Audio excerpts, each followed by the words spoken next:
ঘন্টা জ্বালানোর পর 70 লিটার রস থেকে আমরা প্রায় 7 কেজির মতো আমাদের যেটা স্পেশাল সন্দেশ গুড় বানানো সক্ষম হলাম আর কি। যদিও শুরুর দিকে একটু রস বেশি লাগতেছে, আশা করা যায় পরে কম লাগবে। তো সন্দেশ গুড় বা বীজ গুড় আসলে কি আপনাদের অনেকেরই প্রশ্ন। তো এটা মূলত এই যে দেখতে পাচ্ছেন আমাদের চাচা বিশেষ কারিগরি দক্ষতায় বানালো আর কি। জিরান কাঠের রস থেকে শুধু খেজুরের রস দিয়ে স্পেশাল প্রক্রিয়া এই গুড়টা বানানো হয়। আর আমি চ্যালেঞ্জ করে বলতেছি, আপনি কোন গুড় খেয়েছেন জানি না, কিন্তু এই গুড়টা খেলে আপনার ভালো লাগবে।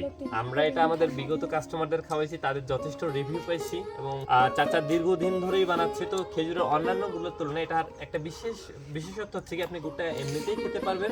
আপনার বাচ্চাকে যদি আপনি দেন, আপনার বাচ্চা এমনি শুধু খালি মুখেই খেয়ে শেষ করতে পারবেন। তো যারা আসলে বাইরের চকলেট বা অন্যান্য হাবিজাবি খাবার বাচ্চাদের দেন, তাদের না দিয়ে আপনারা এই বিশেষ স্পেশাল চকলেট গুড়টা আপনার বাচ্চাকে দিতে পারেন। এটা যথেষ্ট মজাদার একটা গুড় এবং হচ্ছে কি আপনার শুধু খেজুরের রস থেকে বানানো, কোনো কেমিক্যাল নেই, 100% ন্যাচারাল বলা যায় আর কি। তো যারা আসলে স্পেশাল খেজুরের গুড় নিতে চান, তারা কিন্তু চাইলে আমাদের নাহিদ চলে যোগাযোগ করতে পারেন। আর সাথে তো আমাদের রেগুলার অন্যান্য পাটালি গুড়, দানাদার গুড়, ঝোলা গুড় বা অন্যান্য আমাদের যে প্যাকেজ, এগুলো কিন্তু রয়েছে। আপনার যার যেটা লাগবে আপনারা চাইলে নিতে পারেন। আসসালামু আলাইকুম।